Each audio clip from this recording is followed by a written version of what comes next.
नमस्कार मंडळी, राम राम. सगळीकडे आता पापडांचा सण चालू झालेला आहे आणि ताईसुद्धा आता पापड बनवत आहे. तर मी तिला थोडीशी मदत करू म्हटलं आणि ते सोऱ्याने काढत होते. तर मला आयडिया आली आणि मी घरातल्या ज्या डीमार्टमधनं आणलेल्या साखरेच्या पिशव्या आहेत त्या घेऊन आले आणि तिला दाखवलं की असं पिशवी धुवून घ्यायची आणि त्याच्यामध्ये आपल्याला जे चकल्या वगैरे काढायच्या आहेत म्हणजे पापडाच्या.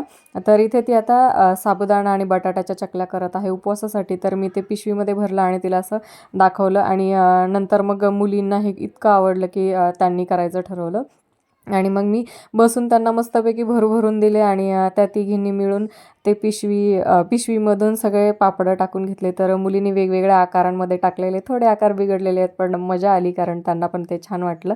बाजेवरती हे सगळे वाळत टाकले होते. नंतर आम्ही घरात आलो आणि नारळ पाणी वगैरे पिऊन घेतलं कारण उन्हाळा प्रचंड आहे. तुम्ही अशा कुठल्या आयडिया करता का पापड करताना ते कमेंटमध्ये नक्की सांगा आणि हो, व्हिडिओ लाईक केलाच असेल जाता जाता तेवढं सबस्क्राईब करा. टाटा.